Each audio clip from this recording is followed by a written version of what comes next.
Bom dia, galerinha da 601 e 602. Aqui é a professora Aline. Hoje nós vamos ver a variação linguística, que encontra-se no livro de interpretação nas páginas 112 a 116. E aí nós temos uma historinha para nos divertir. Eu vou ter que estudar muito e até me formar numa universidade. Daí, vou arrumar um trabalho que ajude as pessoas a viver melhor. E aí, gente, nós temos a fala do quê? A fala de alguém do interior. E aí, nós não podemos dizer que essa fala está errada, até porque nós precisamos entender o que são variedades linguísticas. O que são variedades linguísticas, né? São os diferentes modos de usar uma língua, relacionados a fatores como lugar de origem. Por exemplo, aqui no Rio, nós falamos chiando. Parece que tem sempre o chiadinho no final. Se você for para Minas, né, você vai ter outras palavras engraçadas, como uai, sou, né? Existe até um texto muito engraçado de moi de repoi no aioi, ou seja, molho de repolho no alho e óleo. Ou seja, gente, isso tudo vai depender muito da localização. Também não é todo mineiro que fala assim. Mas geralmente a língua muda de um lugar para o outro. Se você for para a Bahia, você vai também ouvir as pessoas com sotaque diferente, né? Palavras como cabra da peste na região Nordeste é muito comum. Bem como, né, lá no sul, as pessoas chamam criança de guri. Aqui nós falamos mano e na região Nordeste, algumas pessoas chamam criança de abestalhado. E aí, gente, isso tudo vai variar de acordo com o lugar de origem. Também varia de acordo com a idade. A idade influencia e muito o modo que nós falamos. À medida que o tempo passa, nós vamos obtendo conhecimento e ampliando o vocabulário. O sexo também é um fator, né? Homens às vezes falam de um jeito e mulheres de outro. Ou seja, gente, algumas gírias que vocês usam quando são crianças são modificadas quando nós somos mais velhos, né? O homem tem algumas gírias peculiares deles e nós temos gírias diferentes. A classe social também é um fator determinante. Por quê? Porque a classe social vai indicar se a pessoa tem facilidade de acesso ao estudo, bem como o grau de escolaridade dos interlocutores. Ou seja, uma pessoa que vai para a escola tem a chance de falar uma língua padrão formal de maneira correta, entre aspas, até porque nós não podemos dizer que os falantes das variedades linguísticas falam errado. É só uma maneira diferente de falar, né? Vamos lá. Não existe um único jeito de falar a língua portuguesa no Brasil. E nós vimos isso porque o mineiro fala de um jeito, o carioca do outro, o paulista do outro, e cada um tem a sua maneira de falar. Há pessoas que falam de modo distinto do nosso por serem de outras famílias, de outras cidades ou de outras regiões do país, ou por terem idade diferente da nossa, ou por pertencerem a outra classe social. Gente, existiam algumas gírias no passado que eram típicas dos nossos avós. Por exemplo, quando eles queriam falar que uma mulher era muito bonita, eles chamavam de violão.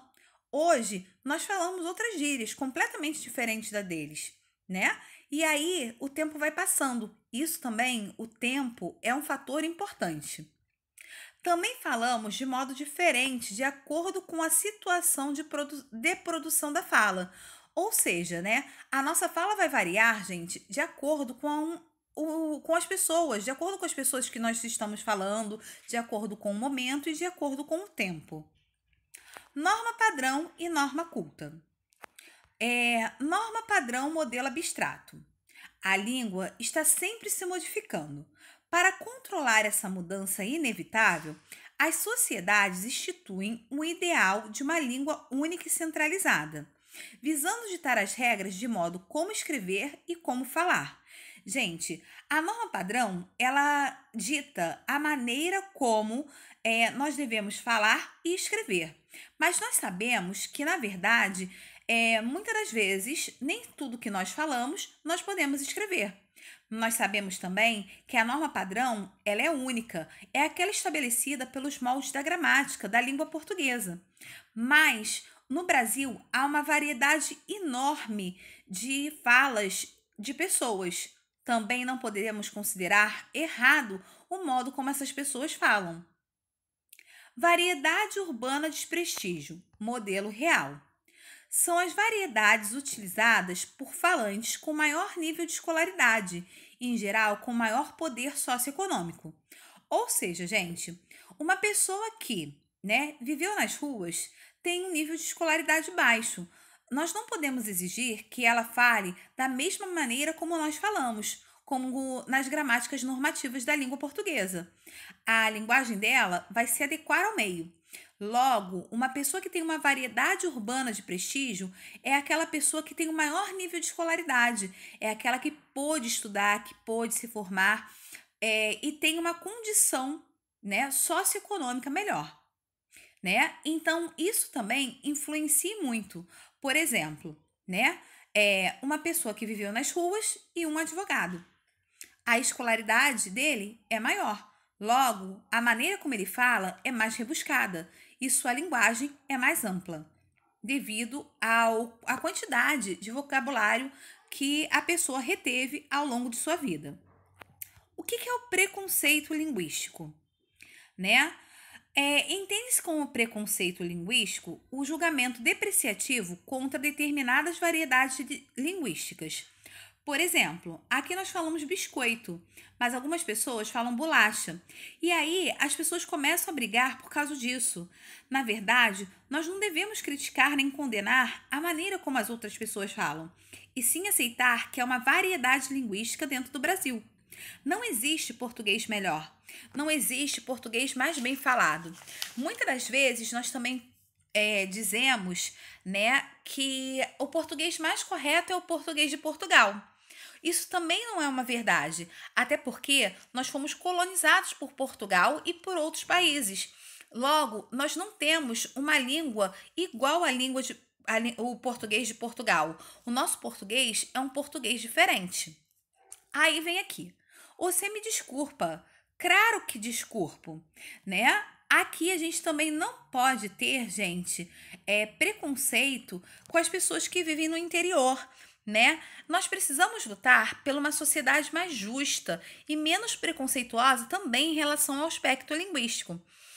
Até mesmo porque, gente, cada povo possui uma crença e ninguém merece ser ridicularizado pelo seu modo de falar.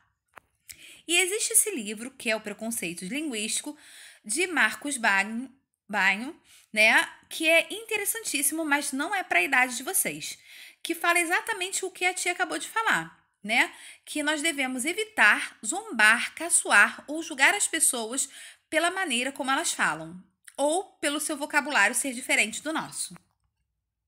E aí, galera, nós vamos treinar.